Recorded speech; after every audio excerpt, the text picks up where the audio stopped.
একটি ট্রেন বর্ধমান থেকে হাওড়া 6 ঘন্টা এবং অপর একটি ট্রেন হাওড়া থেকে বর্ধমান যায় 4 ঘন্টা।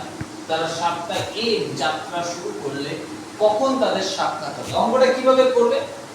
তাহলে আমি আগেই বলেছিলাম যে স্পিডের উল্টো টাইম হবে, তাই তো?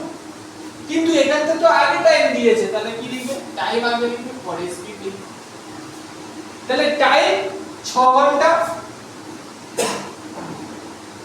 পরেরটা দিয়েছে 4 ঘন্টা।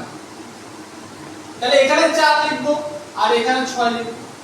তাহলে কাটলে কত হচ্ছে? একটা হবে 2 আর একটা হয়ে যাবে 3। আর আমি টাইম ইনটু স্পিড কি জানি? ডিসটেন্স। তাহলে আমি বলতেই পারি আমার ডিসটেন্স কত? ডিসটেন্সটা কত? আমার ডিসটেন্স হয়ে যাচ্ছে আমার 12। ডিসটেন্স কত? 12। আর যেহেতু ট্রেনটা এইভাবে আসছে, তাহলে অপোজিট ডিরেকশন, তাহলে 3 আর 2 কত হয়ে যাবে? 5। কত হয়ে যাবে? 5। তাহলে 5 কে যদি কাটো, 5 দুগুণে 10, তাহলে আর বেঁচে কত থাকে? 2/5। তাহলে এটাকে আমরা যদি 60 দিয়ে গুণ করে দিই, তাহলে কত হয়ে যাচ্ছে? 5 12 60। তাহলে এক্স্যাক্টলি কি হচ্ছে? 2 ঘন্টা। আমি সুন্দর করে লিখে দিচ্ছি, দেখো 2 ঘন্টা।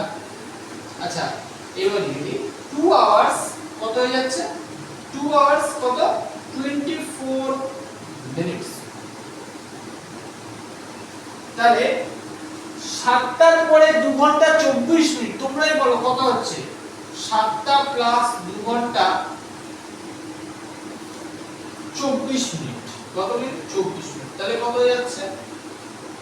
9টা 24 মিনিট। তাহলে অ্যানসার কোথায় হয়ে যাবে? অ্যানসার।